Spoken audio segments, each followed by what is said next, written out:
Tonight on Zadanza, we finally read the last chapter of Brad Stine's book, Being a Christian Without Being an Idiot. And whoa, does he come on strong and just show us that of all the people named Brad, he leaned into it the hardest. All that and more on Zadanza. Woo!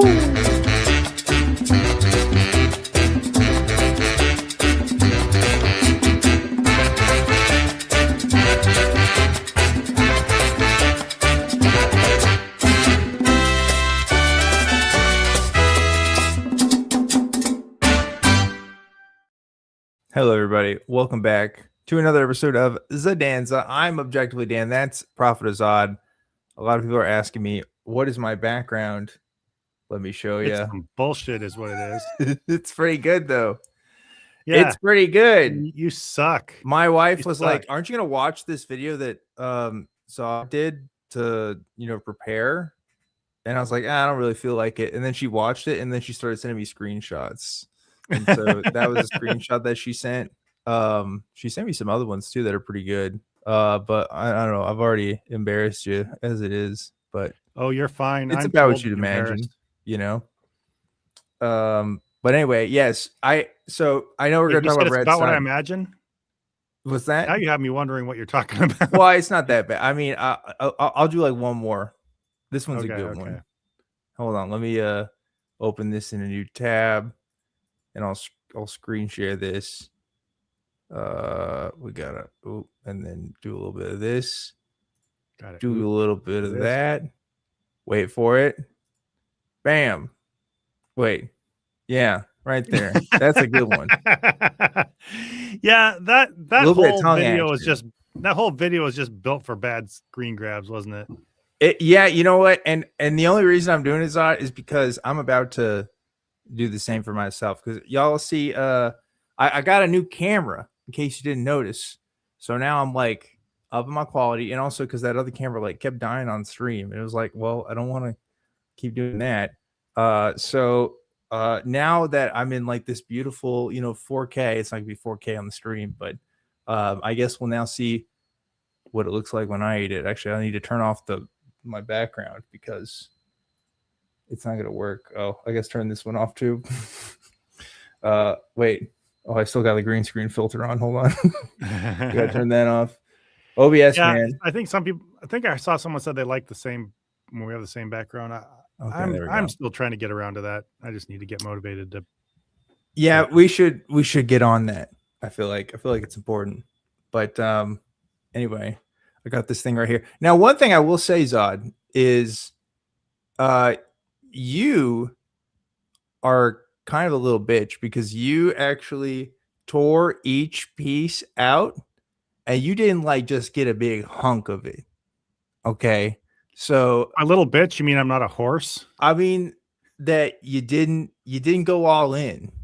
Like you just picked pieces off. You might as well have been fucking eating broccoli at the Olive Garden, And I feel like the point of the challenge is to just get a whole bunch of it in your mouth. I'm done with this shit. I don't need this. Okay, well, you know what? That's fine. I guess I'm just gonna start without you. If you're gonna go. Oh shoot, you don't have the book, do you? No, I don't have the book. I need to be here for the book. Yeah, you do need to be here for the book. But I will at least give this one a start. Maybe I'll be munching on this while listening to Brad Stine's book. I don't know what the game plan is. But you know what? I said I would do this. Somebody gave $20. So here we go. You ready for this? Speaking of giving dollars, KS a lot gave a $2.99 super sticker. So thank you, KS a lot. I appreciate it. Thank you for that. I got a tray here too, because I noticed you got it pretty messy. So I'm going to try my best to avoid that. So we also have Miranda asking, are we finally eating pancakes with Amy Grant tonight? That would be amazing if that was like the big tie-in conclusion to this book. But I'm going to just give you a mild spoiler and say, no, that is not what happens. Wow. Brad just comes out and dives right into everything hateful and stupid and insane that you think he might say. So we'll look forward to that. We also have, I just wanted to bring this up. Did you see the Believe It or Not channel just did a Christian comedy episode that heavily featured our Savior Stein? Yes, I saw that. I shared it with Dan this week. I sent him a link and he didn't watch much of it because I guess didn't see Brad was it? You didn't think Brad was in it much? I watched the first little bit of it and I didn't realize Brad Stine was in there. But anyway, yeah. Wow, I can't believe you ate so much of this. This is crazy. Yeah, you see? Now don't you feel stupid for calling me a little bitch? Horse's ass.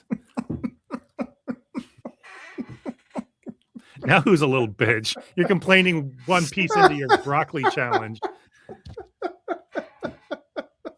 Leave a comment in the web zone if you think Dan's a little bitch. Maybe I need some salt on this or something. That's not the broccoli challenge. That'd be like doing the cinnamon challenge with a glass of water.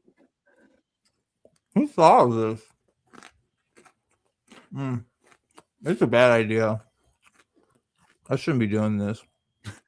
See, you think you're all tough. Dan has a look of instant regret. I want to get off the ride. This sucks. See, I told you. All right. See, I like broccoli. I said this in the video. I'll serve up heaping helpings of broccoli, but cooked makes a big difference. But I think even raw, if I just had a couple pieces raw on my plate, I think I'd be fine. But when you just take that first even bite or two and you see that whole head in front of you, that looks like it feels like a lot. Yeah. It reminds me of Home sent us a super chat. Come on, Zod, we're all atheists here. That means we're not horses, we're rocks, according to Kent Hovind anyway. Yeah, that's true. There you go. But also Kent Hovind is a jackass, so I don't care what he says. What the fuck? Why am I backwards? Wait a minute. Doesn't make sense. My background. Backwards. No, it's not. Yeah, it is. It might be in your view. Why is it backwards on my view? What the fuck? Okay, chat, I'm not crazy, right? Dan's background is correct. It's definitely showing me backwards. It says Dan backwards. Does it not? No, it's forward. I'm reading it right now. Dan. I need someone's help. I need an adult. Please tell me. Just leave it alone. Just don't worry about it. Okay. It's everyone in the chat. Correct for me. No, it's fine. No, you guys are gaslighting me. I don't believe it. Bring it up on your phone. Bring up our show on your phone. Okay. All right. So I'm sorry I called you a little bitch. That kind of sucked. It doesn't matter as much that you said it. It's just it didn't really work well for you when you said it and then just started acting like one so bad for so long. I'm sorry. Just as a piece of advice.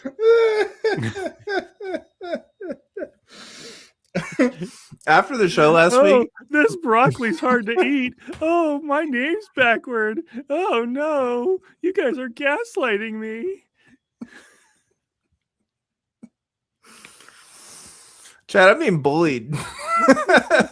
Zod's bullying me. Bullied. No.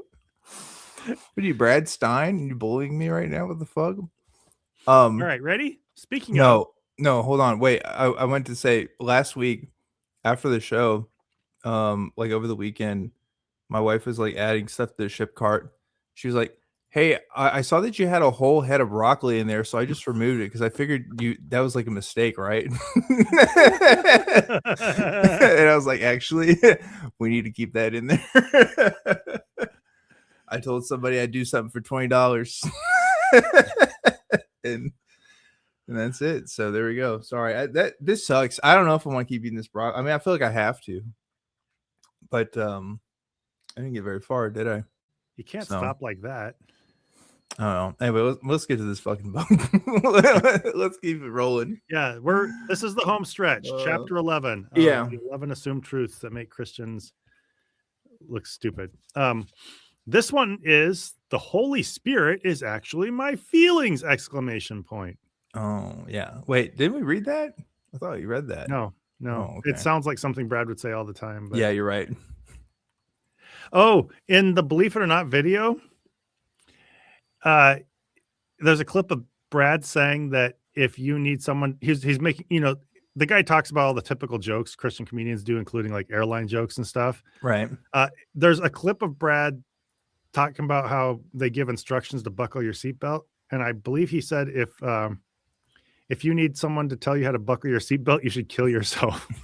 What the fuck? Yeah, it's Oh my like, God. Jesus Christ, dude. What the fuck? Sharing the love of Jesus. Jesus. I need to there, watch that Brad. video. Sharing the love of Jesus. Man, I'm 0 for 2. I called you a little bitch and I didn't watch the video you sent me. That sucks. Why do you hang out with me? And then you were one. That's 0 for 3. Damn. Shit, you fucking got him. If you want to call me a name, you better be ready to bring it, buddy. Damn. All right. All right, Okay. all right. All right. My shame is in full force right now. So let's All right, let's distract some. Let's divert some of the shame to Brad Stine. Yeah, he's yeah, a natural shame magnet. Yeah, that's true. I'm good with that idea. Okay. The Holy Spirit is actually my feelings. Assume truth 11. Mm-hmm. Political correctness, and Christianity can coexist! Exclamation point. So again, Brad, all these assumed truths actually means the opposite. Christians believe that Christianity and political correctness can coexist. So, Brad thinks it cannot. So man. And basically for all you kids watching, political correctness is the old timey word for wokeness or whatever. Yeah, like what I guess like what the 90s is when people were starting to use the word political correctness. Yeah, that was when it was really big. I just feel like if you wrote a book about that, you're just fucking lame. You're just guy, right? Yeah. I don't know. But yeah, I get it in the time of the internet because there's a market for that. And I guess maybe Brad has a market, to be fair, obviously. But like doing a book about it in like 02 or whatever, lame. I don't know. Yeah. Just me though. I think Brad crossed the lame bridge a long time ago. Yeah, that's true. All right. We have now come to the last chapter of my first book, parentheses, and depending on sales, conceivably my last book, exclamation point. Nice. Sadly, narrator, it wasn't. He kept going. Not his last book. Yeah, I have a feeling sales would not matter, right? I feel like he would just do it anyway. Yeah. Which I don't know. That could be seen as a positive, honestly. He travels around to churches and gets an automatic audience and then puts these on the table. He's going to get some people buying this. Yeah. The whole experience has been illuminating to me because I never thought I had anything to say that would be of any interest to anybody but my children, who, I have insisted, are obligated to listen to everything I say and to perceive it as knowledge that will never be accessible to them otherwise. Well, Brad, that's still true. That was all one sentence, by the way. Yeah, that's a crazy long sentence, but the first half of that is definitely still true, I would say. So yeah, that's one way that Brad, got to hand it to you. You're right. Mm-hmm. Nothing you say is of interest to anybody. Yeah. Well, that's wrong. There are the jackasses who go to his show. I don't know if they're really interested in what he says, though, as much as he just parrots all of their worst boomer, punchlines and stuff. Yeah. Again, I don't get the appeal. I don't know. I feel like even if you're a lame Christian, you'd think his shit was lame. Oh yeah, I was a Christian. I thought he was dog shit. I wouldn't have said dog shit because I was a Christian, but I thought it was bad. I don't know. That is until they got to be 8 and 10 and came to the conclusion they actually knew more about life than I ever could hope to. So, kids, they just think they know everything, right? That's how these. Right. I have been doing stand-up comedy for over 30 years. Here we go. Yeah. I have, over my career, worked with some of the top comedians in the U.S. I have performed on the same stages and in front of the same clubs as the best in the business. Jeez. I have worked in front of thousands, hundreds, and 2 at a time. And let me tell you, this job is not for the faint of heart. Hey, we're always saying this, but Brad's such a humble guy. Yeah, he really is. You got to respect him for that. I think Ash put it perfectly. If you're a miserable person, he's your type. Yeah, that's true.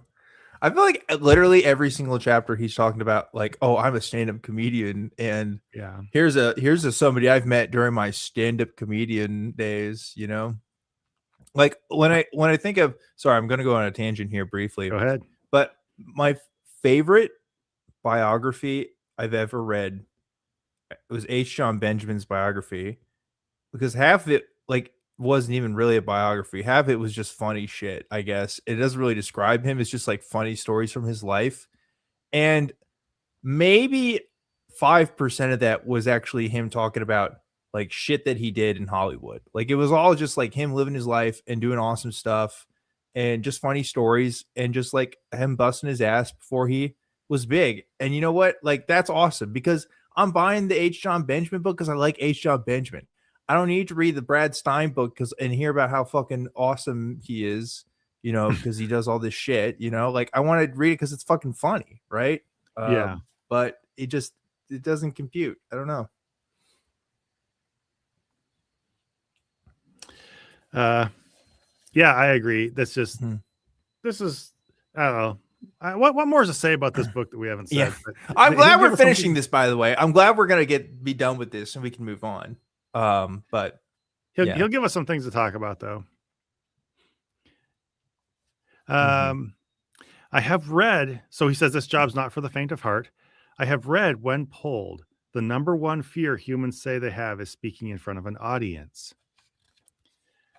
You have any guesses where he's going to go with this? He's going to be like, oh, I don't have that fear because I'm awesome and amazing. Probably, right? No, it's a typical comedy riff. Oh, okay. People are more afraid of being in front of an audience than of dying. Ha ha ha. You know, he does that for a while. Do you want to listen to all that? No, not really. Man, this sucks. This is the last chapter and it's kind of lame so far. I hope it gets better. Oh, it gets a little more intense. Okay. But yeah, he carries on about how, it's even worse than getting leprosy. Oh, it's even worse than being in front of a firing squad. Okay, dude, get it. We get it. We get it.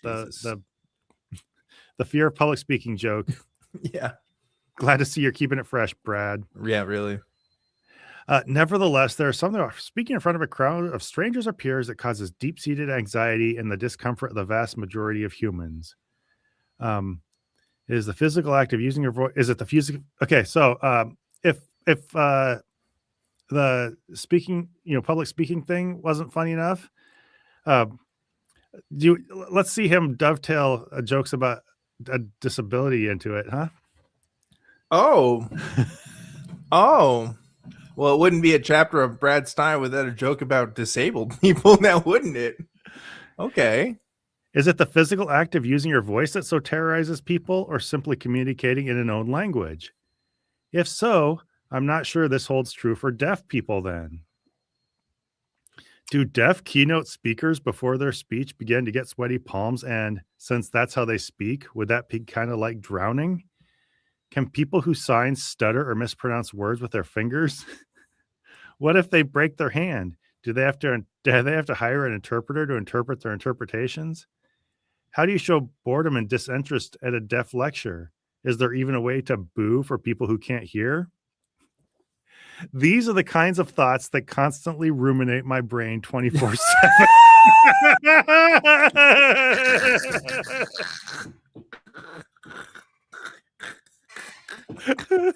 That's the funniest part right there. Holy shit.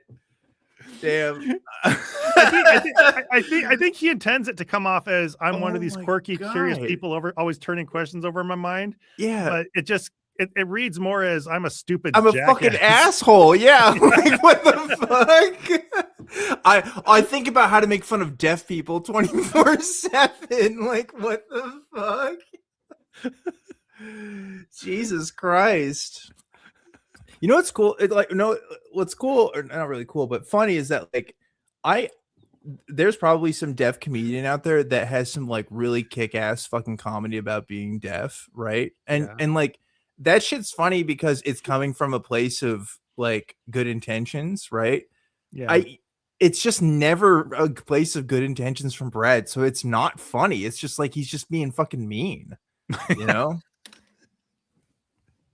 My God. How do I what's Helen Keller, huh? People said a lot about her. What do I got? Jesus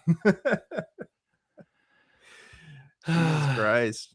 So anyway, he talks about those are his thoughts. Isn't that what you pay for when you go to see a comedian? If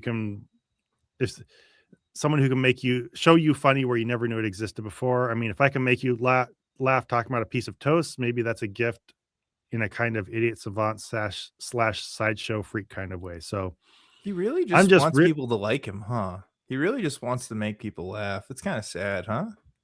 yeah, he basically, yeah, you're right. He basically is describing all the most, I don't know, he's describing being a comedian in like the most elevated, pretentious way possible. All the things you could talk about, you know, comedians just quirky people who march to the beat of a different drummer and see things different ways and really make you think, but he's all talking about himself. Like, Yeah. In the most insecure way too. You yeah, know? Like you like okay, like you and I have met like amazing atheist content creators over the years, right? And like Mhm. you don't make a fucking video every week talking about how all the awesome people that you've met, right? Like that's just fucking Yeah. lame. I don't know. He's just constantly talking about these accomplishments and all these things and but at the same time he does these like kind of off meta jokes where it's like, oh well, but it's kind of like an idiot savant kind of thing. Like Yeah. he's being humble about it, but like it doesn't hit the same when you just bragged like 5 seconds ago about how awesome you are. So I don't know. Yeah. I mean, I think we're both pretty small level, you know, creators and stuff.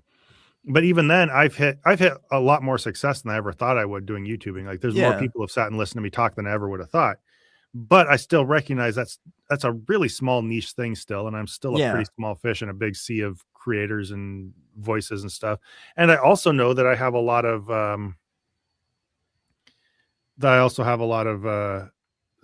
different strengths, but also a lot of weaknesses and a lot of limitations. Like I'm not Yeah. every best thing you can describe about a content creator or a YouTuber or an atheist speaker. And that's how Brad talks about his comedy is as if he's the best of all and nobody's like that. Nobody's that good at everything. And Yeah. And you know what it is too, Zod? You don't make this whole shit your fucking identity. I feel Yeah. like Brad really makes the comedian thing like his whole personality. And that's why it's so great. yeah. I don't know. If Brad Stine was an atheist, I once met Alex O'Connor. Yeah, he would say that. He'd write a whole chapter about it. I literally sat on my couch in my hotel room next to Alex and filmed a show of the Non Sequitur show. Yeah. Which I guess is a show I shouldn't mention, but I don't feel like that's something I need to greet people by mentioning that. It's just a fun thing that happened. And yeah. I don't know. He's been on my show too. I mean, but who cares? You had Q on your show. Like, you know, yeah.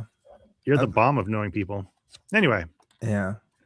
Not Q and on Q, by the way, in case people are wondering. Right. Yeah. Not that. That'd be awesome if I could get actual Q. You know? Hey, why'd you make all those conspiracy theories, by the way?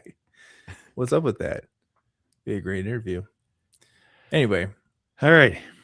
Oh, but also, along with all these talents, he talks about speaking truth to power, you know, blah, blah, blah.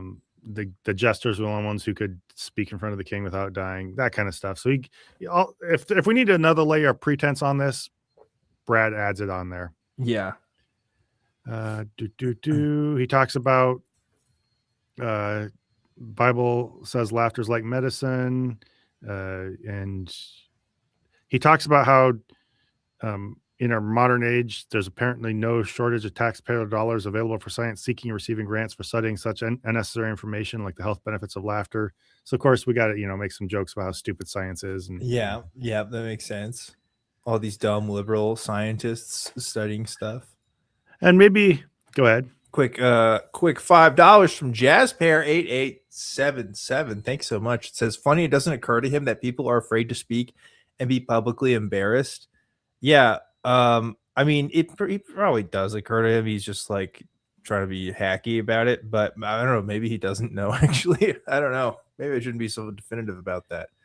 I think that's why that joke is so hacky to begin with. Like, it's all about the apparent disconnect between, like, the consequences of dying versus the consequences of speaking in public. But we all know the reason that's such a strong visceral fear is the fear of being rejected by the rest of your group and all that kind of stuff. Like, right. It's so obvious that even the, I don't know, whatever disconnect is there just doesn't, to me, it doesn't even strike me as funny. It's like so obvious. It just comes off as, like you said, hacky. Yeah. Anyway. He tells some nitrous oxide jokes, which I found boring, so I think we'll skip over that. He had some, he got pretty intense toward the end of this, but the beginning is just him like cycling through a lot of really bad DH Personal says, I wish he felt more uncomfortable about talking in public. Oh, geez. Yeah. That's true. A lot of people saying he has no shame. That's true. That's probably why I don't have a fear of public speaking, because I also have no shame. You know, could you imagine being one of Brad's neighbors, maybe not necessarily even knowing who he is, and you just see him walk around on the sidewalk every day holding his camera, talking to it? Oh my God. I could see it too. Hey, everybody, Brad Stine here, God's comic. Hey, I was just at the Starbucks and check it out. I almost turned gay. Yeah. Yeah, something like that. All right. Anyway, what I'm getting at is there seems to always have been a purpose and usefulness to comics and culture, with some of those renowned through the years, from the silent films to the age of monologues, being from America. Bro thinks he's part of the team. He's like, yeah, all these cool comedian guys, I'm one of them too. Yeah, you really contributed to American culture, Brad. For sure. I love how he says though, most of the best comics in the world are from America. Like, yeah, no shit. Well, how would you even know that? Like, comedy is one thing that doesn't translate languages or even cultures that well. That's also true. I guess like late night shows and stuff, you know, that's all came from America, right? So we kind of invented TV. I think that's probably where that comes from. At least like late night, you know, stand up kind of or stuff. It comes from Brad Stine being a nationalistic idiot. Yeah, that too. Yeah. Okay, so in case he hasn't dropped enough names, here we go. There are too many to mention, but there are a few I need to. From the 60s on, there came a breed of comic who used his comedy to make social commentary at a time when culture wasn't listening that well. That comedian's name, Albert Einstein. Sorry. I'm talking about Lenny Bruce, Dick Gregory, Richard Pryor, George Carlin, and others. These guys, crude as they were at times, were actually testing the boundaries of not only free speech, but more importantly, what subjects could and should be tackled in a humorous way in public. Wow, I'm surprised he mentioned some of those names, especially like George Carlin. Brad, that's a sin. Mention George Carlin. I gotta say, I don't know about that, bud, but okay. I think he's trying to show that, you know, everybody, he's open-minded. Everybody's cool as long as they're testing the boundaries. You're doing your job as a comedian, I guess. This is also true. George Carlin would have hated him. That is 100% true. George Carlin would have made the piss out of him. Like, holy shit. He would have eaten him alive. I didn't even think about that. Yeah. I would have loved to see George Carlin do a routine on Brad Stine. That would be awesome. Rest in peace. What a guy. You see, we all have presuppositions we live by. Christians, blah, blah, blah. I don't know, presuppositions things. Once we land upon a worldview, it becomes our foundation for interpreting morals, ethics, and interaction. Of course. Apparently, you found it okay to watch George Carlin. So I don't know what that says about your morals. Imagine Brad Stine having pancakes with George Carlin. George Carlin. I'm gonna miss this lore, dude. I can't believe it. This is the last chapter. You know, we gotta take a break from the Brad Stine stuff, man. It's too much. All right. So he talks about once you settle into a belief system, it's hard to hear and analyze. Hear other people's belief systems and analyze your own. An antithetical belief system then becomes problematic and can even be seen as an enemy to our belief. And the truth is, sometimes it is! ! We are oftentimes unable or unwilling to examine the other person's perspective and thus lose the ability to gain a deeper understanding of our own belief or have the courage and ability to rethink it with a possibility. This is very ironic, considering the fact that I talked to Brad. And, I love that you said that, because in all caps right next to it, I just wrote "so ironic." Yeah, let's talk about my experience talking with Brad as an interviewee on his show. What was that like for me? Did I get to express my point of view? Brad, isn't it a shame how sometimes people are unwilling or unable to examine the other person's perspective? Right. Really It is a real shame. For those who don't know, he approached Dan saying the point of this conversation is to show how just totally untenable and irrational your entire worldview is. So I hope you're cool showing up to have That's how he wanted to do it. Yeah. Oh well. Truth is the key word here. Christians are duty bound to speak truth at all times because Jesus claimed to actually be truth incarnate, which I find is kind of at odds with what he just said. Like he just said that you should be willing to hear other people's beliefs and Right. question your own based on it. But then he turns around and says, well, the guy behind my belief is truth incarnate. Like, okay, so that means you have nothing to learn from anybody else, right? I feel like that's what Brad approached me with, this idea of like, well, it doesn't really matter what I say because he has the truth. And I mean, a lot of Christians feel that way. Yeah. So I don't know. It's a sad worldview. So he says, over the years, he's occasionally had a pastor say, we don't want you to perform. We want you to perform at our church, but just don't be political. And he said, if you mean by political, I'm paraphrasing here. I'm not going to endorse a candidate or party. Then yeah, I'm not going to do that. But if by political you mean don't speak about any social issues, I'm afraid I can't give you that. Duty bound as a Christian to blah, blah, blah. Talked about how Paul pulled the I'm a Roman citizen card and didn't just turn the other cheek, blah, blah, blah. Nice. In other words, Paul used the law of the land to defend himself against his rights being abused. All right, here we go. So America, he says, in America, we have our First Amendment. Here's where he starts digging into it. Oh, there we go. Now we're talking. Thank you. Yes, let's talk about that First Amendment, baby. Let's do it. If you ever wondered how it would be possible to subvert and steal that first freedom, it would have to be by reverse engineering what freedom of speech and thought actually is. Then get the rest of the country to submit to this new orthodoxy. But you may ask, wouldn't we see that coming? What could be so powerful, so blatant, and yet so devious, we would willingly give up this freedom and actually convince ourselves we have done something noble? Could we possibly be that naive or ignorant? What I ask, idea could lead even Christian followers to believe a lie so nefarious and do so with our eyes wide open and apparently our spirit severely numbed? Sex. That's my answer. Final answer. Okay, here's his answer. Okay. Well, my brothers and sisters, that would be the single most effective and cancerous lie that has gripped and recreated in its own image what many Americans now use as their grid for interpreting and behaving, long sentence, regarding moral and ethical behavior. Liberalism. I'm talking about political correctness. Fuck! God damn it. Political correctness is the tool. If you're gonna sneak the First Amendment off away from people right under their noses, the tool you use. Political correctness.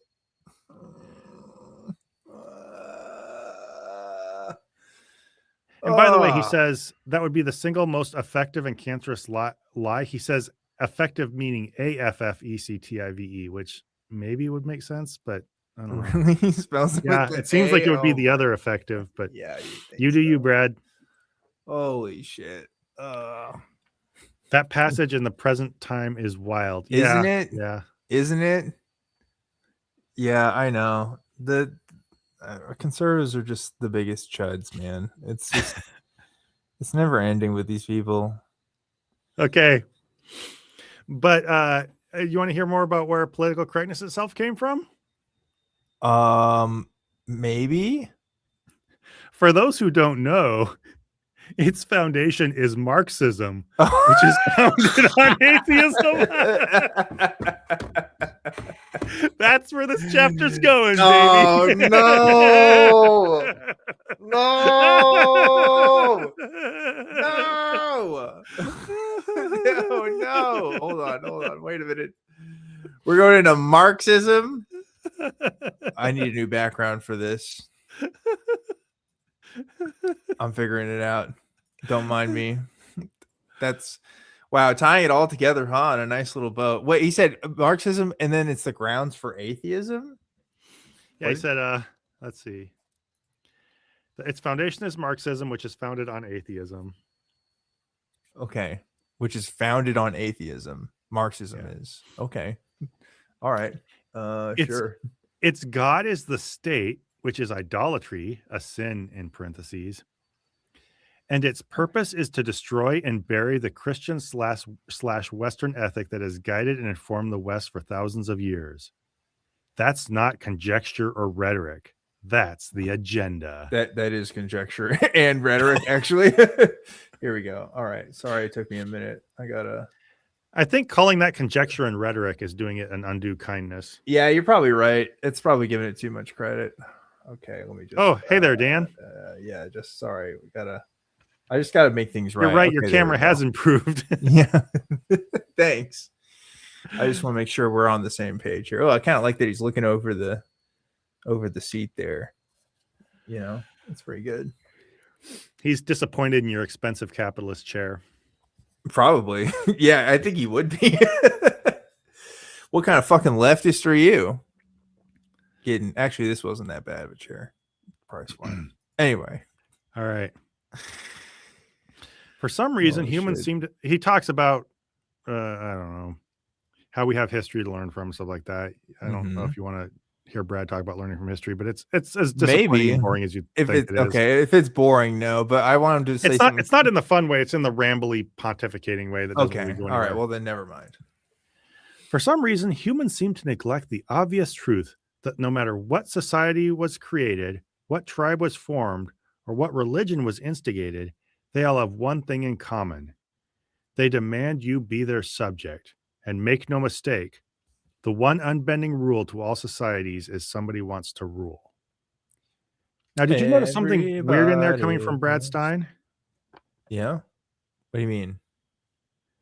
Listen to this carefully. He says all these things, in all these cases, they demand that you be their subject, right? And that you bend to their, and they want to rule over you. Right. So he says, no matter what society was created, what tribe was formed, or what religion was instigated, they all have that in common. They all want to rule over you. So if it's every religion, does that include Christianity? No. Well, actually, I think he would be okay with that because he'd be like, yes, actually, because God is king. I guess so. Jesus is our Lord, you know. But he says these are formed for the purpose of people ruling over you. I'm sure. Well, okay, yeah, that's why he'd say God's better because it's not people ruling over you. It's God. I guess you reach a point where if you're putting a certain amount more thought into it than Brad did, you're overthinking it. That's every time, but yes, I agree. We almost didn't put the fire going on in the background. You know, we haven't. We need to do that for this, I think, and also I need to get the right. Damn it! You just fucked up our show. No, I didn't. I made it better. People like moving images. It's a fact. That's true. That's true. Yeah. All right. Obviously, some forms of government can be benevolent. Clearly, the political system the founding fathers envisioned for America was potentially the most benevolent in history. The reason being, it was the first time in human history the ruler of a nation wouldn't be a king anointed by birth, a dictator anointed by a coup, or a military leader anointed by conquest. Which I think is embarrassingly objectively incorrect, but I don't even want to dip my toe into Brad Stine's great man fucking theory of history. Like, I don't even want to know. It's probably so bad and so dumb. It hasn't reached that point of being funny, right? It's just like stuck in the bad dumb area, right? So but how do you literally think the U.S. was the first country that was not ruled by a dictator or a king or whatever? Like, that's because he's never read a fucking book on history. The only book on history he's ever read is the fucking Bible, right? Gotta be. I guess. Oops. This is the guy that thinks that France has never like contributed anything to American culture. So I guess so. I don't know. I don't trust it. Knowing newsletter says #no kings. Yeah. Yeah, he was definitely out there in the protests for sure. Well, Trump's not a king. He's stopping the Biden crime family from being kings. And they literally call him like King David and shit, right? Yeah, whatever. Probably. Yeah. Sounds like something they do. He talks about how democracy is fragile for a while.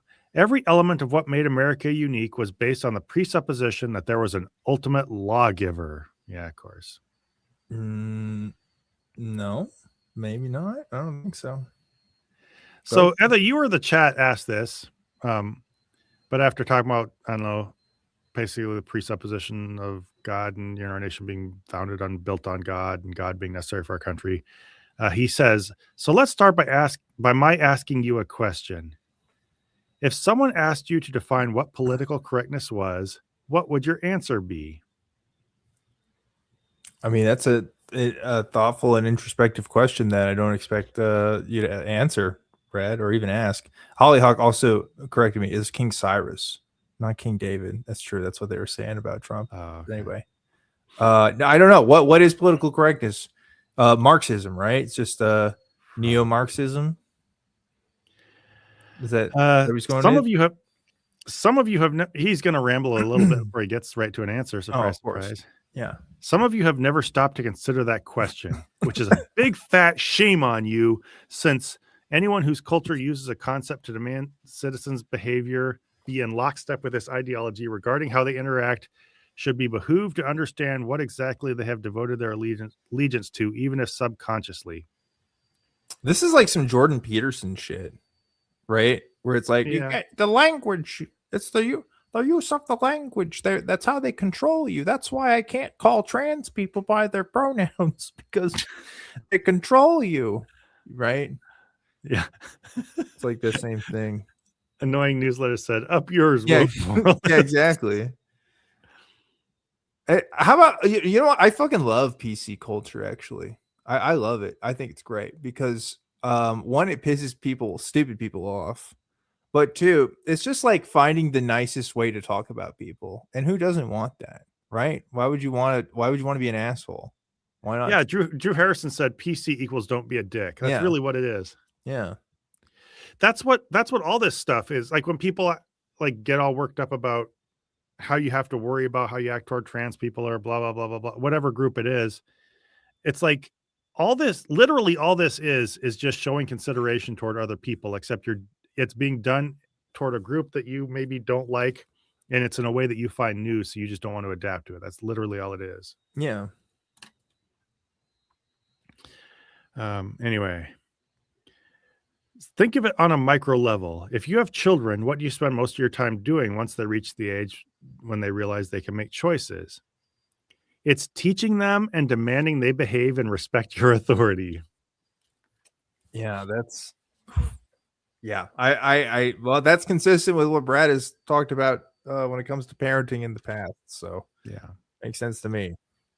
You are creating a power structure in your home, but no one considers you a despot or establishing a totalitarian regime simply because you want your children to behave, do they? No, not a single person does, Brad. Yeah, no, that's never been made a comparison.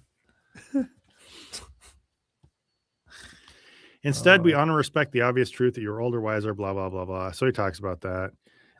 He carries on for a while. That's not how it works when you're like 5, though. You don't understand how wise or old somebody is when you're like fucking 5. You do it because it's your dad or whatever, your mom.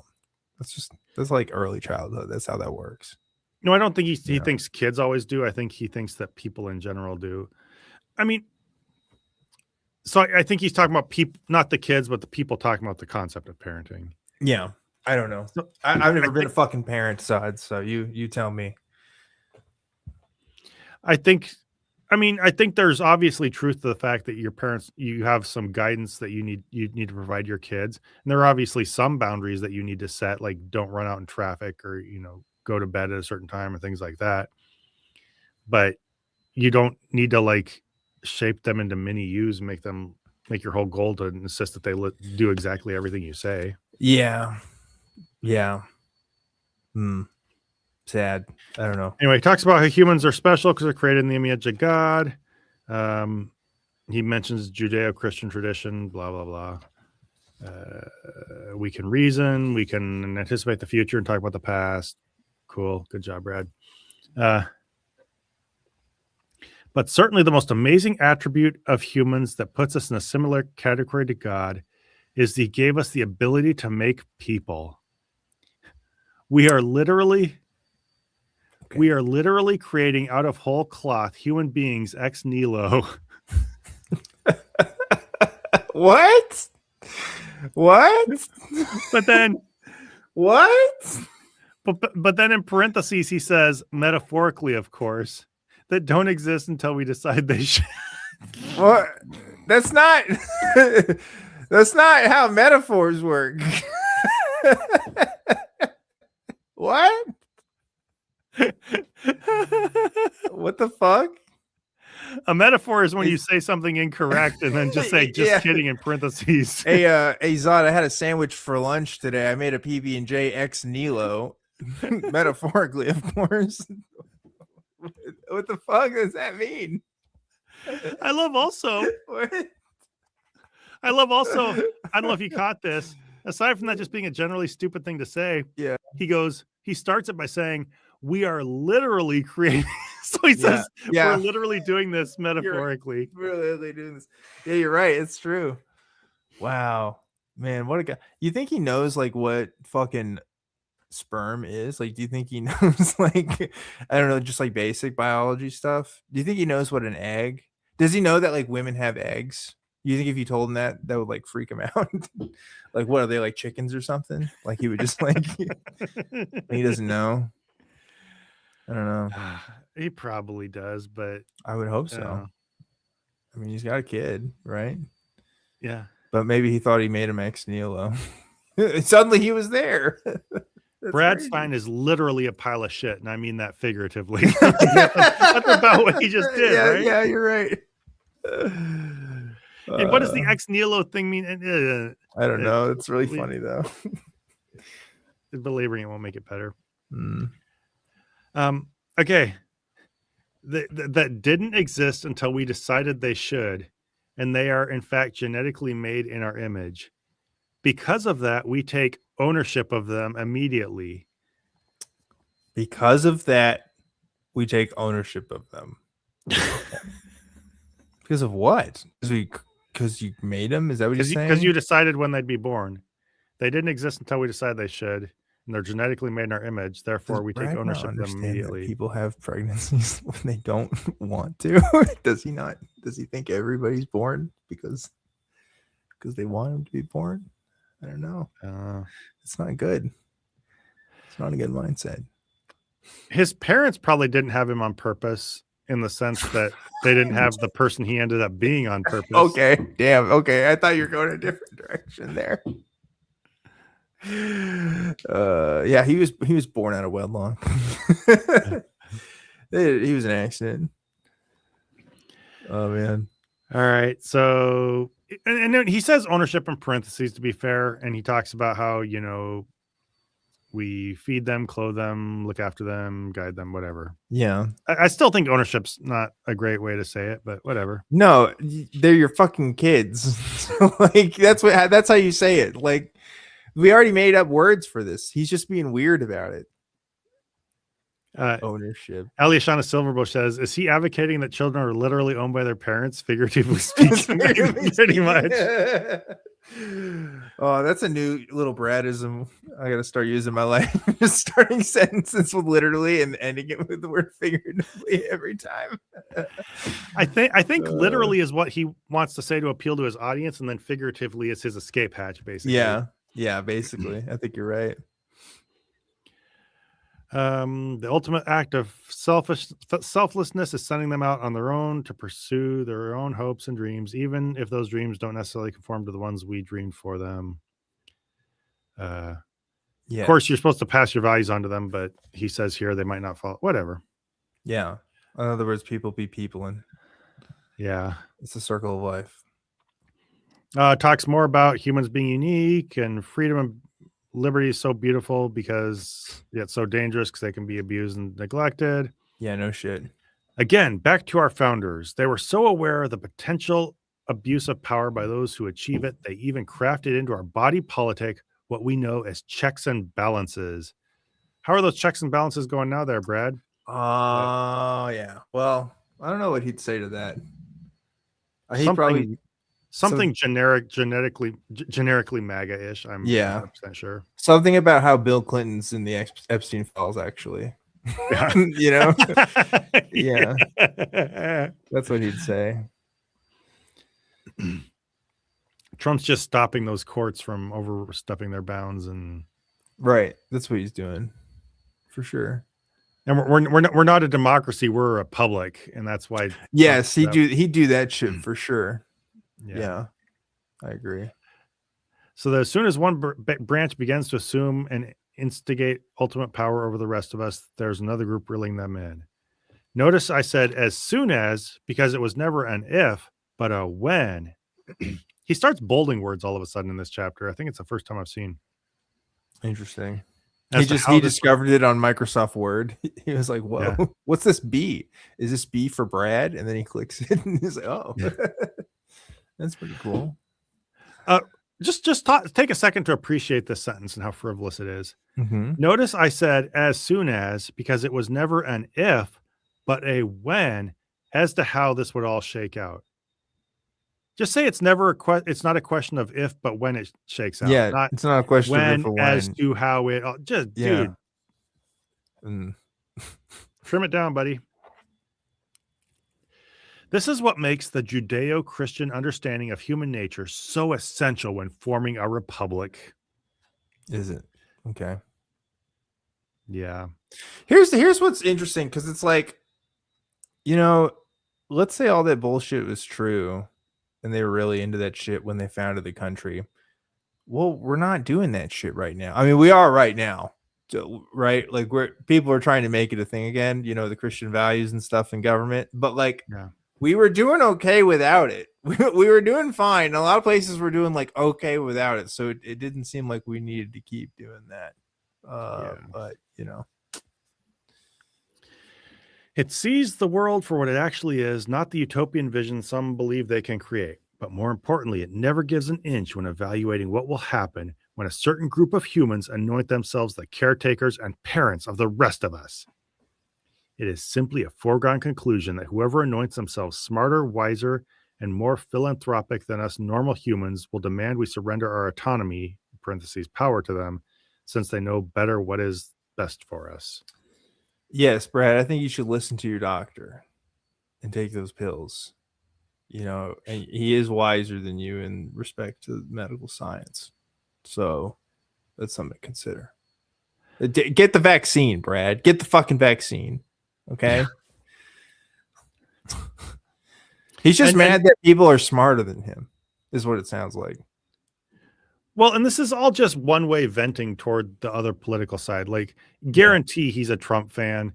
Elon's probably a genius, and you need those kinds. Like you said, great man theory. How do you pivot from great man theory to this? Like, oh, nobody's bigger and wiser, and when you appoint somebody, then they become blah, blah, blah. Mm-hmm. It's all just targeted at the side he doesn't like. That's what all this is. Yeah, I agree. In Christian theology, it is known as self-righteousness, and we see it all the time in politically correct culture. What do I mean by that? The politically correct formula is whoever accuses... Oh, God damn it. I forgot about this part. Oh, no. This is the politically correct formula. Whoever accuses someone else of immoral behavior first suddenly exempts themselves from being held accountable to the same scrutiny. That's how political correctness... Basically, whoever calls it...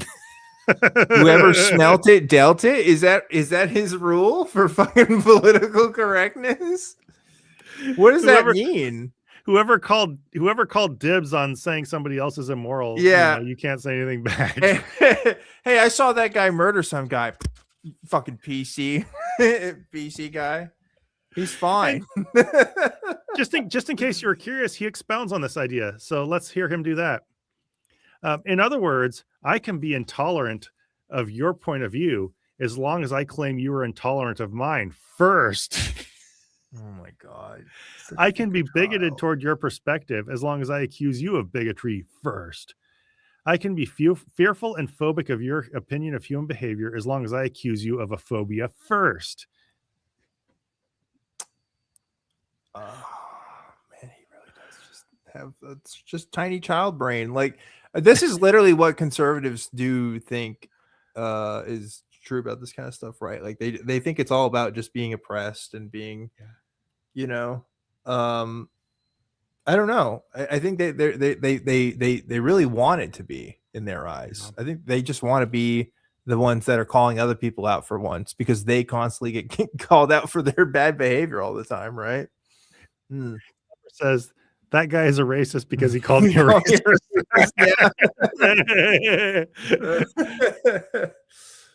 Oh man. But yeah, if you think that's what political correctness is, you're missing the point so bad that, as Hollyhock said, Brad has a listening problem. That's basically what this is. In fact, he's not only not listening, he just doesn't want to know. That's the only read I can take on this. Yeah. What you call political correctness is just a form of trying to be polite to other people and whatever. And if you take it as calling dibs on being judgmental, then whatever. I don't know, man. He doesn't understand. There's like a lack of social cues there, in not just with Brad, but it's just like in conservative spaces. Like autism, for example. I've made jokes about fucking autism on this stream. I'm pretty sure I make jokes about autism primarily with my friends that are autistic, because it's funny. And it's like, yeah, when you're with the right people, again, it's about vibes, it's about understanding.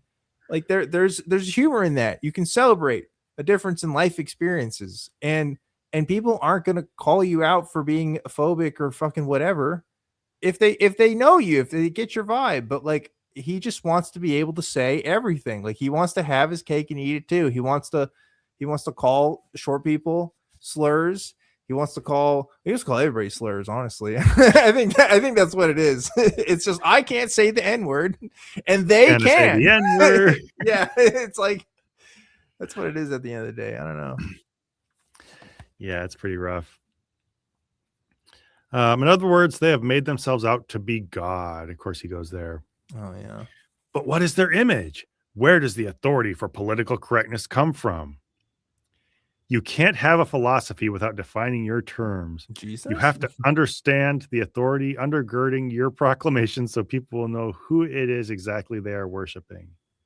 That'd be funny if you went full circle and he's like, political correctness, where does it come from? Jesus, actually. Jesus taught us to be politically correct. And it's like, you're just confused at that point. But wait, isn't political correctness simply a system that tries to even the playing field for all people in a society? I love how the closest he gets to actually getting it is being sarcastic. He's gonna say some dumb shit about it. By the way, this is a great comment. Clever says he can hire a black guy to say it for him. He fucking would too. He would be that guy that's like, here, I'm gonna do a bit where I hire a black guy to say the N-word every time I want to on stage. I think I saw a guy do that one time. Oh my God, if he was the king of a country, he would have a black jester. Just no. And he wouldn't be racist because he has a black jester. Stop. Oh, you right, know it's true. You're right, though. You're so fucking right. Holy shit, you're fucking right. Oh, you're right. Oh, I hate that you're right. That sucks. Oh, that's like the worst thing you said all stream. Man. Oh, it's really bad. Okay, that's our Brad though. That's our buddy. That's our buddy. That's our pal. Especially marginalized people who are minorities and thus have no power to defend and protect themselves. Not to mention having no means to champion their cause. Political correctness has been framed as a kind of societal agreed upon politeness that makes sure no one is left out of being respected, redefining words to be more inclusive and eliminating years of disrespectful language, caricatures, and stereotypes used against the powerless. So basically, he knows better. He knows what this actually is, and he's choosing to look the other way. Yeah, I'm trying to think of if I have a problem with what he just said, and I don't think I do. I think that's kind of a good way to summarize what being PC is supposed to be, right? So, like, what's his problem? He's just a jerk. He's just mean. He just doesn't want to do it. This shows me that he understands the concept. He just doesn't. Yeah. Wouldn't Jesus approve of that? If that's what you believe political correctness is, then it has done its job. It has tapped into your belief that we should teach each other with respect, which is a Christian concept society already had, and manipulated it into postulating there is no behavior or idea inherently sinful or less valuable. Does he think that people weren't respectful before Jesus? What does that mean? It's a Christian value to show people respect? Holy fucking shit. Wow, man. Like, this is an under criticized part of like atheists talking about like Christian apologetics. They don't know fucking history like at all. They just like make shit up. That's just insane, right? It's showing people respect is a Christian value and like exclusively a Christian value. My God. Yeah, and I don't know. He mentions post-truth culture. Of course. Okay, here we go. Ready? Mhm. What better, more effective way to do that than to convert average human beings who believe the modern notion, which assume that whatever can be proven true through facts, science, history, or observation would win the day? What a perfect cultural moment to usher in the secular religion we now know as political correctness. Political correctness is cultural Marxism. It was founded by intellectuals in Frankfurt, Germany, which became known as the Frankfurt School. Its purpose was to destroy the West and make its values, the West and its values, to implement its system of Marxism/socialism/communism by whatever name they could slip through the cracks. Yeah, that's it. That was the plan. Here we go. Yeah, this is Marx wrote about class consciousness, which is he just like goes into whole Marxist theory. Now Lenin had a different take on Marxism. Eventually we get to China and the 7-year plan. Just like a Ken Burns style like documentary on like the history of communism. He carries on about it and then eventually says the amount of time it would take for me to go into the full backstory of the formation of political correctness is a lot more ambitious than this book ever intended to be. You don't say. Yeah, you don't. So I'm afraid you will have to do that research on your own dime. I think you need to do that research on your own time, Brad. But let me leave you with this ominous nugget of reality. When I did a Google search. No way. Does it actually say that? He literally says. Shut up. Oh my God. Okay. I'm gonna see if the camera can pick it up. Improve it. Right there. When I did I don't know how well you can see it. Read it, but I believe you. Well. I trust you. I have faith. Computer enhance image. When I did a Google search of the Frankfurt School for some further details, I noticed the sites that carried the info prefaced it with a caveat that the Frankfurt School was a conspiracy theory utilized by the right or conservatives to essentially miseducate the populace. Gee, I wonder what could possibly be more expected than an ideology designed to surreptitiously destroy the West using the internet, a Western capitalist invention for disseminating information, to deny this serendipitous ideology even exists. So basically, it's a conspiracy because they say it's a conspiracy theory. Dude is doing some fucking backflips. There's all kinds of gymnastics going on here. Holy shit. I didn't realize Brad was this fucking flexible. What is happening? It can't be a conspiracy theory because they say it's a conspiracy. Yeah, because they say, and that's exactly what the people in the conspiracy theory would say. Yeah. He's like, I tried Google and I got to this rational wiki page and I got mad at it. So it can't be true. Wow, that's insane. Brad just decided to be all the way dumb. Yeah. Damn. Yeah, you and the flat earthers, Brad, you're on the same wavelength there. Well, it can't be true because everyone says it's true. Yeah. That's it, man. Yes, Mantra the Spice Guy. He literally wrote every word I said exactly as I said it. Oh my fucking God, dude. I did a Google search. Man, you couldn't make Brad up. Yeah. He's quite the character, I gotta say. Wow. We got a super chat. Oh, sorry, go ahead. From It Reminds Me of Home, who gave $2. Thanks so much for the $2. It says, all that says is Brad knows he's saying Nazi crap. Yeah, probably. Yeah. Probably. This is all, to be polite, Nazi adjacent. I don't think he would identify himself as a Nazi, but there is a lot of fascist like rhetoric and But he'd vote for one. general visions of society that he likes. What's that? He'd vote for one. Is what I said. Which He did twice, I'm sure. Yeah, I'm pretty sure too. Yeah, whether Trump's an actual Nazi versus just an asshole is a whole other question. But yeah, he voted for fascist reasons. No, I think he voted for Kanye West, actually. No. How funny would that be? That would be a DEI hire. No, I'm thinking about that black jester comment again.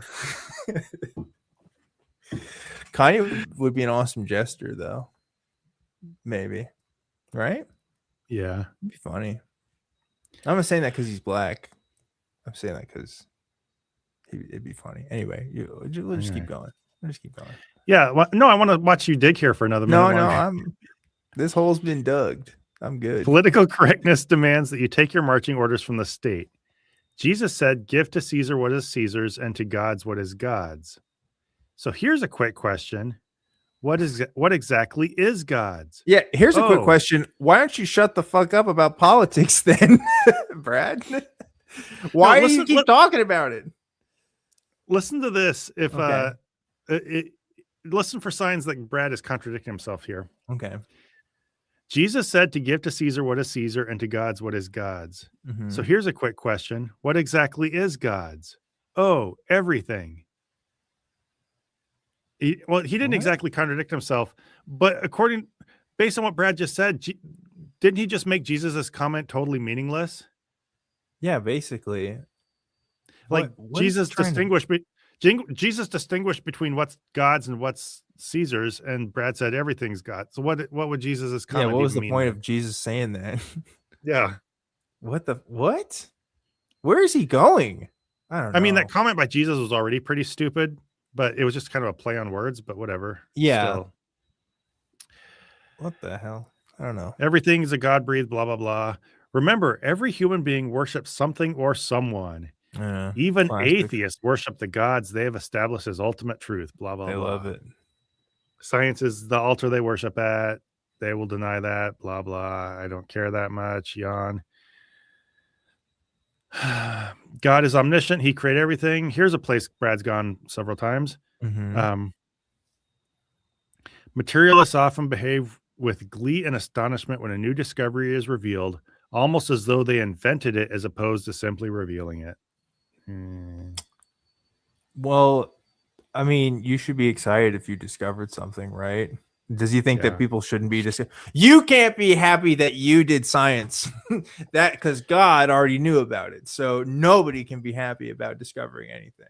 Well, it's not even being happy. It's that he's saying that they think that it's just anti-intellectual, anti-science stuff, but he thinks that they claim that they like, I guess if you're a scientist and you discover another planet, you think you invented that planet. I don't know. It doesn't make any sense. I guess science communicators are kind of annoying sometimes because they do act like fucking know-it-alls, even though they don't actually, have a degree in what they're talking about or anything. They just, read some fucking article. They're making a YouTube video. But that was after Brad wrote this book, so I don't know what to tell him. But even then, if I were to see a know-it-all sitting next to a dipshit, I'd still take the know-it-all. I guess so. Yeah. I mean, Bill Nye sitting next to Brad Stine. Yeah, I was thinking Bill Nye too. Anyway, but yeah, nobody thinks they invented things. They understand that.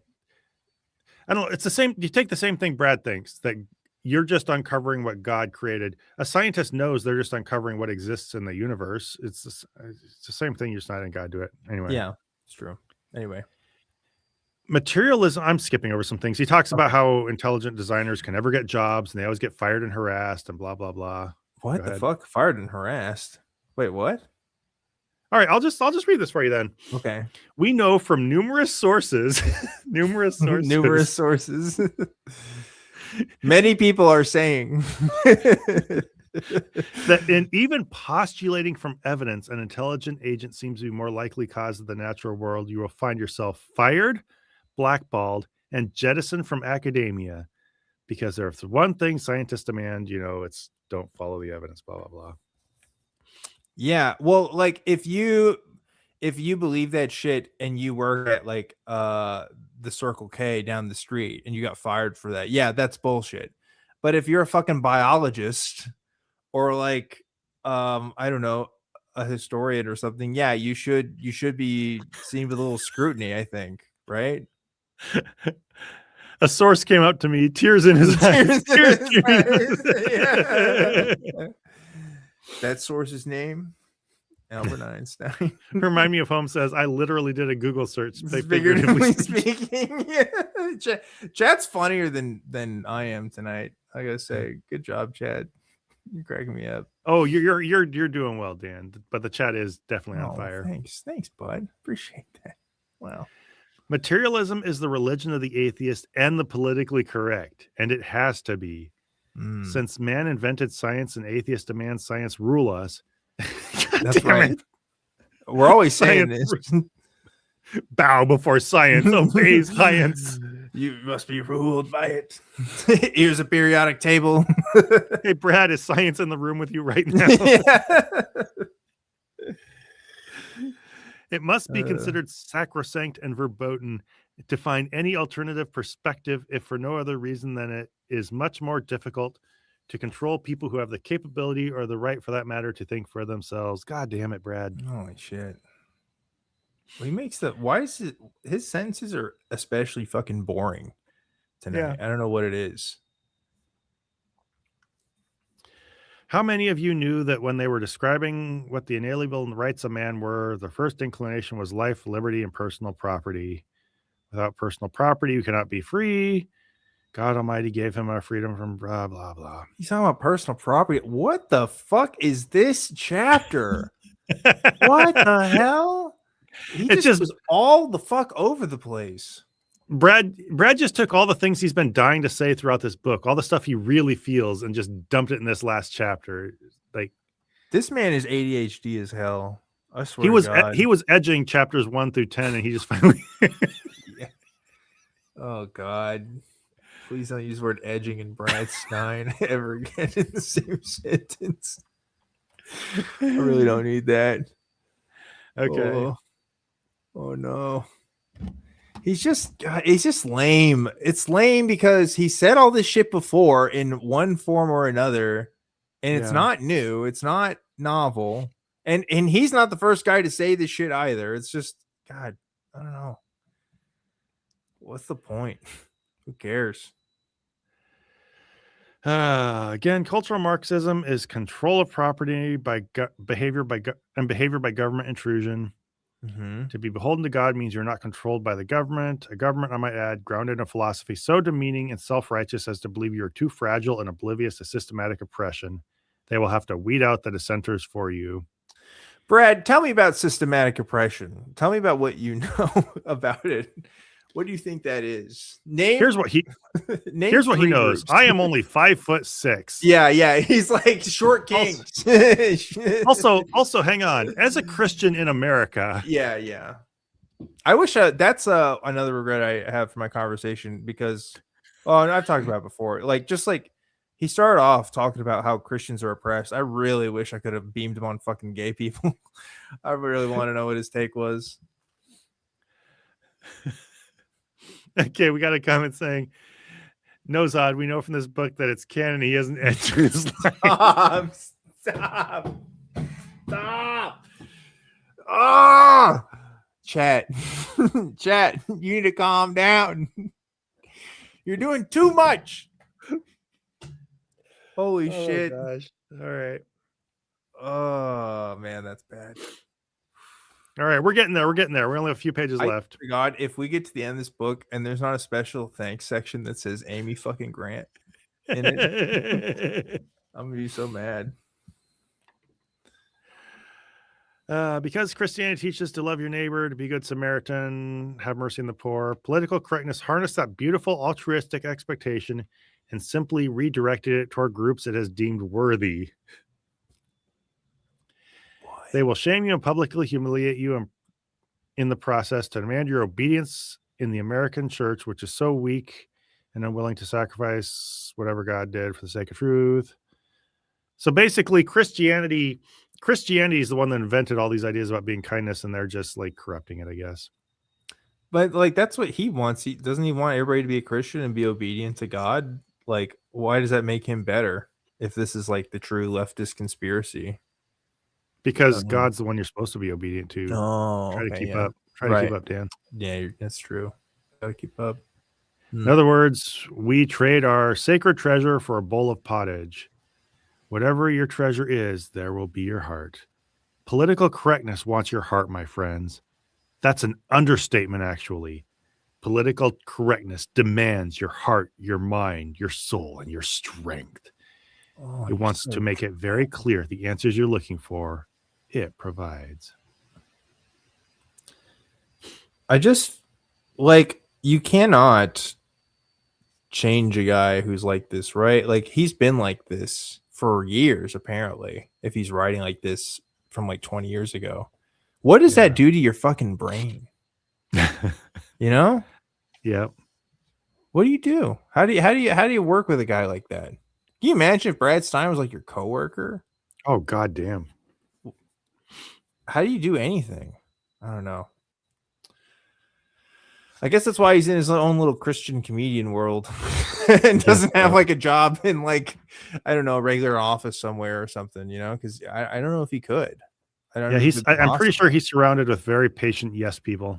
Brad would like go get hired somewhere and he'd like attend like an HR like training session on like sexual harassment, and he'd be like fucking livid.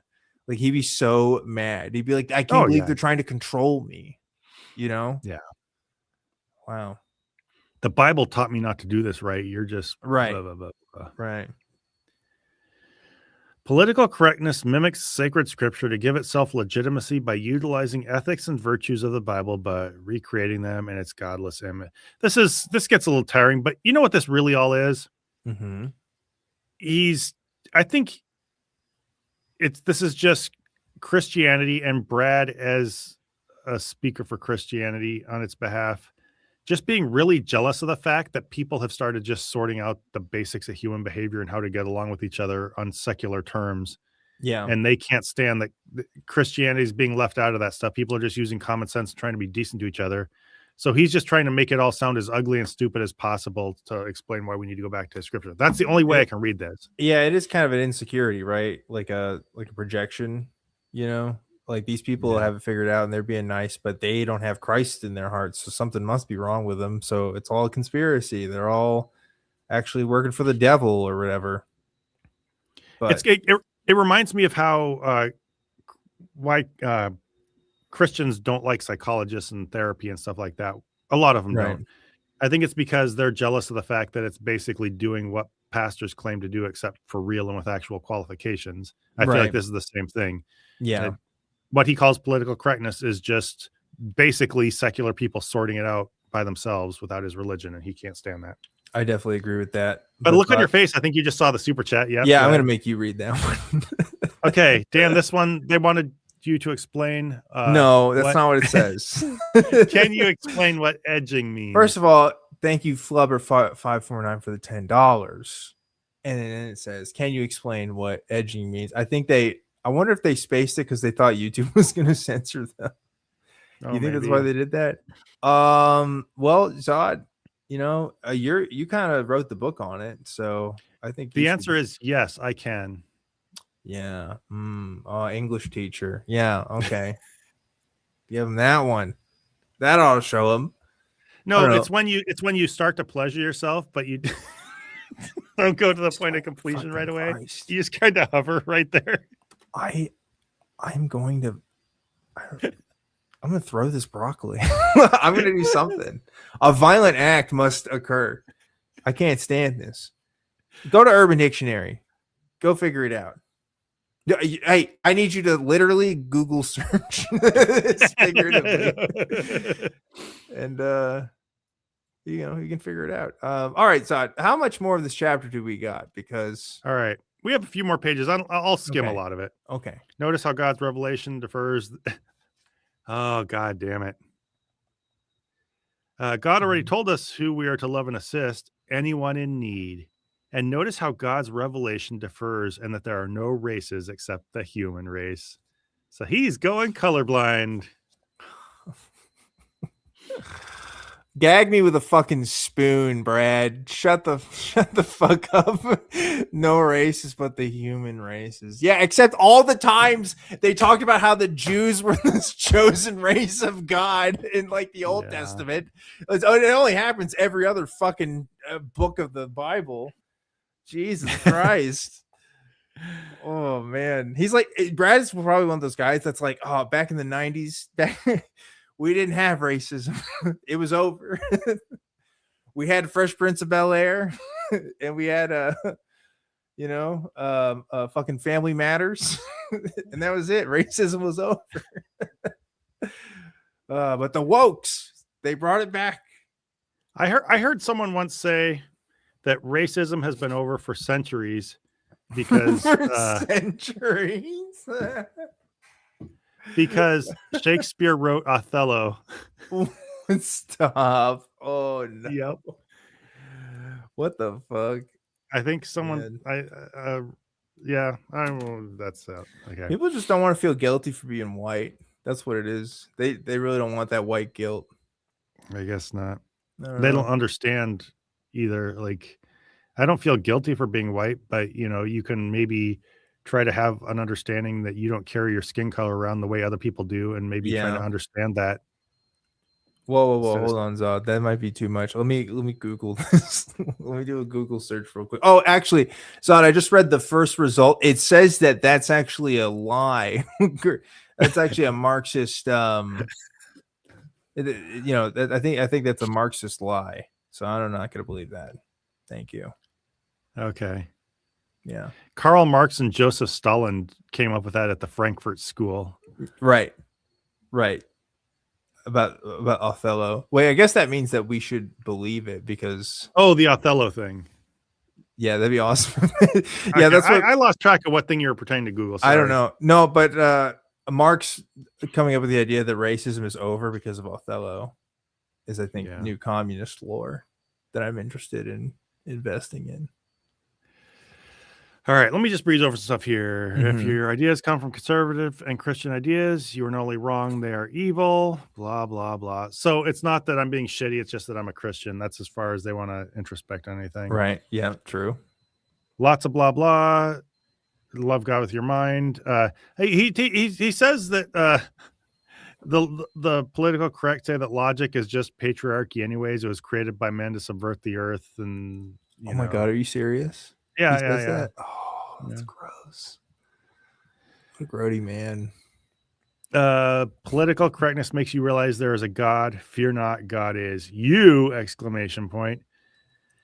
There's zero leniency for those who dissent. One of the oddest, most difficult demands the Lord gave us is love your enemies and pray for those who despitefully use you. Pay close attention to this part. As much as I want to defame and destroy the new atheists who mock my faith, the politically correct who have hijacked Christian ethics, and the materialists who have made the human race God, I am asked to pray for them. And that is all he ever does. Oh, Brad. Oh, you poor, gentle lamb of a man. You're so fucking persecuted. God. Who could walk a mile in Brad Stine's shoes, guys? All these atheists mocking him, but you know what? He just got to stay humble. He turns the other cheek and says, they're mad at a God they don't even believe in. That's right. Yeah, you just humbly turn the other cheek and pray and get up on a stage and say, one group of people who just really freaks me out.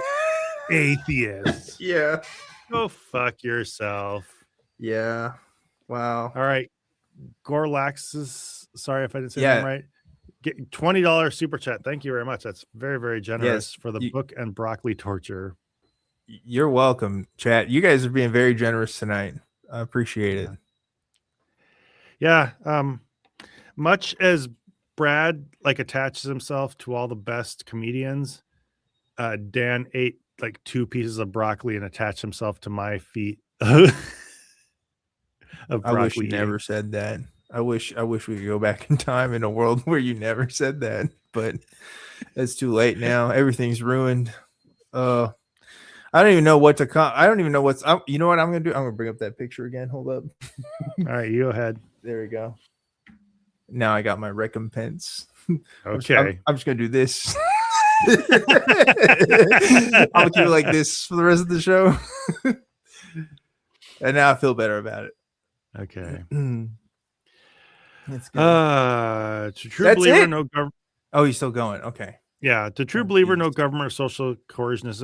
So basically, other people need government coercion, but if you're a true Christian, you don't need to coerce people. You just respect their beliefs, and Apparently, you do need government coercion. That's why you can't get a fucking abortion anymore. But okay, yeah, sure.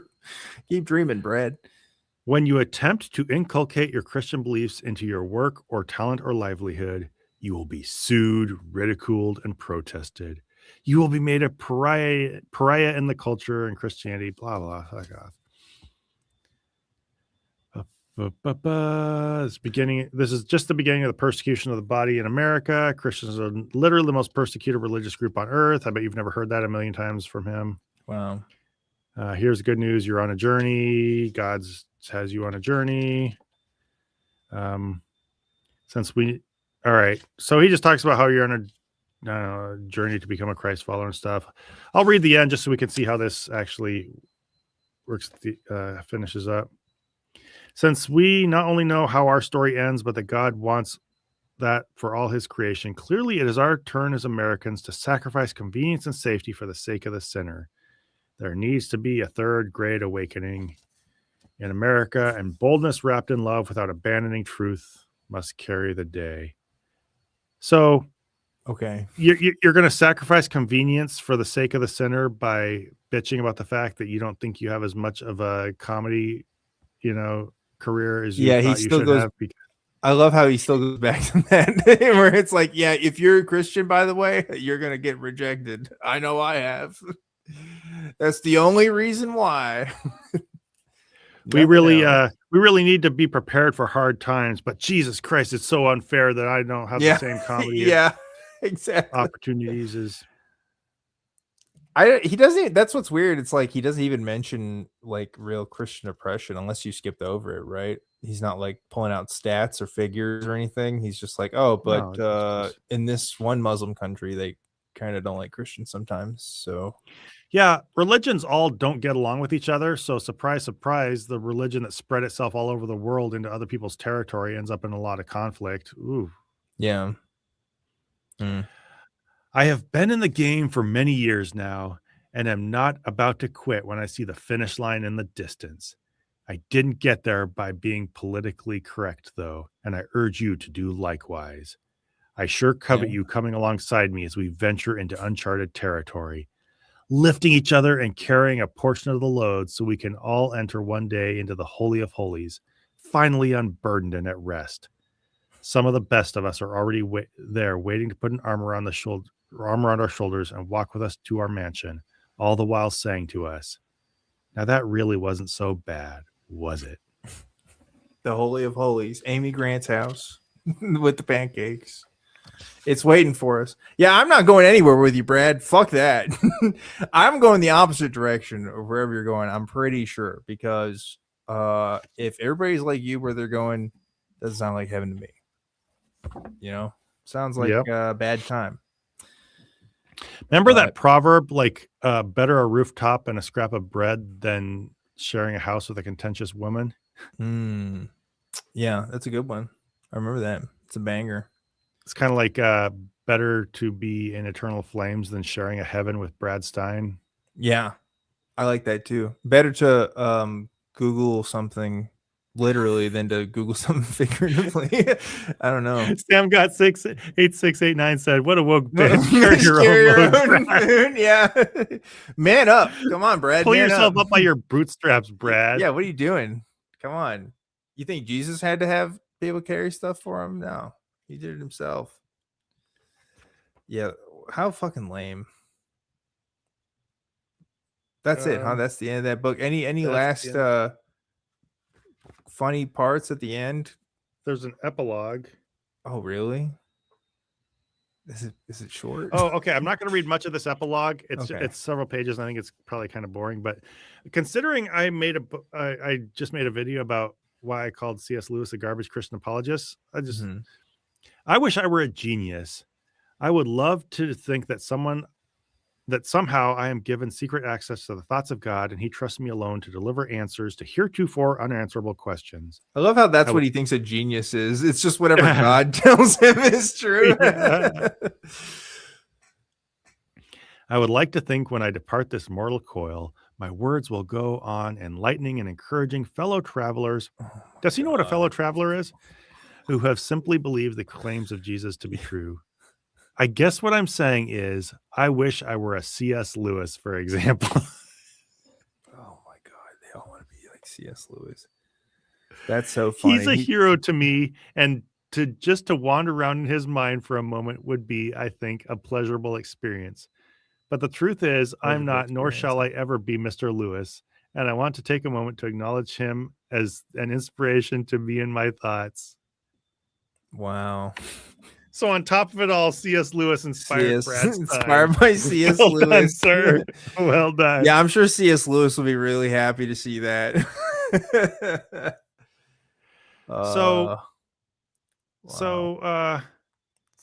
in case if you're wondering if Brad Stine ever was actually edging, it sounds like he was doing it while he wrote about C.S. Lewis. I want to thank C.S. Lewis. He's so handsome and he's so smart. If only I could wander around in that brilliant mind of his. No, he said if I could pleasure myself. He did not say that. Yeah, did he? Go read it again. That's what he said, right? He said if only I could. Oh, it would be a pleasurable experience. A pleasurable experience. That's close enough. Yeah, honestly. Just to wander around in his mind for a moment would be, I think, a pleasurable experience. Brad, I think you went and made Amy Grant jealous, right? Yeah, there. Really. Brad, bisexual Brad. He's got. Is this Brad Stine's bisexual awakening? He's got that interest in Amy Grant and C.S. Lewis. So Brad's carrying his Yeah. All right. Oh, okay. I think, even though I don't believe in hell, I think we're going there after tonight. Hey, man, I didn't write a fucking pretentious book comparing myself to fucking C.S. Lewis and hoping I could inspire the masses, by my excellent writing or whatever. But yeah. Wait. We are already in hell. Yeah. We live on a planet with Brad Stine writing books and doing comedy. Oh, shit. Already there. It's great. It's Plot really twist. good. All right. Final thoughts. I mean, that's the book. That's Brad Stine's magnum opus, presumably. It's it. We're over. We read through it. That's all. I don't know. There were some high highs and there were some low lows. Overall, I'm definitely glad that we read it. The next book that we read, we gotta be real careful with, because this was a real flash in the pan. I think I don't know if any other writer could have the balls that Brad has to be as dumb in the shit that he says.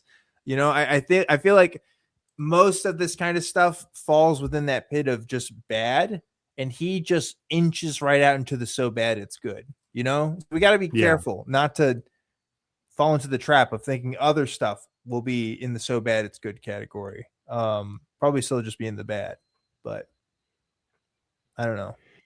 Yeah, I think this was probably more good than bad to read. There were some super hilarious chapters. I think there were several of them. It got a little old as it went on, but that happens. But I think I'm glad we took this journey. Even though I'm also kind of ready for it to be done. Yeah, I'm ready for it to be done too. I'm glad we paced ourselves. We edged this, if you will. Dan, be appropriate. Oh, okay. I found the experience pleasurable in my mind. We pleasured ourselves to reading Brad We pleasured Stine. ourselves. It was super pleasurable. I don't know. Would I rather read Brad Stine's book or finish this broccoli? I'd probably read the book. This broccoli wasn't great. So there's that. Brad, you did affect people's minds. Yeah, you influenced people. You got featured on a live stream 20 years into the future after you wrote that book, when live streams weren't a thing. So that's kind of cool. Yeah. 5 years, I guess, almost. So maybe you did do something, Brad. I think the thing about Brad Stine is, I don't know. It's really weird. He's just kind of a typical hateful idiot. Like he's your annoying uncle at Thanksgiving, or your, bigoted uncle or grandpa or whatever. But for some reason, he did it in a way that caught people's attention enough that he made some little career out of himself pandering to those kinds of people. And I hate that happened, but it's also a little bit of a curiosity. It's weird to see somebody be as proudly stupid and obnoxious as he is and just think it's funny. I think obnoxious is the best way to describe it. Yeah. Yeah. Because Brad shows moments of self-reflection and moments of he does call himself dumb sometimes, so you could say that's humility. I'd argue he always does that, like a paragraph after he just talked about how awesome he was. So it kind of doesn't count. But, it's just, he could have been something else. At this point, it's too late. But I don't know, man. It doesn't all have to be about Christian comedy stuff. You could help other people in other ways. You could not be a douchebag. You could just spread the love and not just hate on people. But this book is all about hate at the end of the day. It's all about how other people are doing stuff wrong, and people are evil, and people are making fun of Christians, and they're doing this and that. And I don't know, man. I don't know. You got to have a more positive mindset than that if you want to make something out of this life. I think that's a good close to this. So thank you. Yeah. And I guess the only thing I could add is Brad had it's been fascinating to see him have such an awkward transition from loudmouth comedian to attempted elder statesman of podcasting. Yeah. I feel like that's where he tried to go. And Brad, I'm sorry if you're listening to this, and I know you are, you did not swing that, buddy. You did not pull that off. You had your flash in the pan of being the loudmouth, annoying comedian who riffed on atheists, and a certain section of Christians laughed, but you're not doing it now. Just look at those numbers. There's a reason that Brad Nation is not as big as it is, or you want it to be, whatever. Yeah. Did people laugh because you're funny, or did people laugh because you're a Christian? That's what I would want to know. What can you say at the end of the day? All right. You want to leave it on that thought? Yeah, I don't have anything funnier. So all right. I'll leave it. Fuck you, Brad Stine. Fuck you, Brad Stine. Eat a dick. All right. Good night, everybody. Voy a cantar esta canción con mucho cariño de mi corazón a la República Dominicana, la casa del merengue y la casa de la bachata. Voy a cantar esta canción con mucho cariño de mi corazón a la República Dominicana, la casa del merengue, la casa de la bachata. La la la la la la la, la casa del merengue. La la la la la la la, y la casa de la bachata.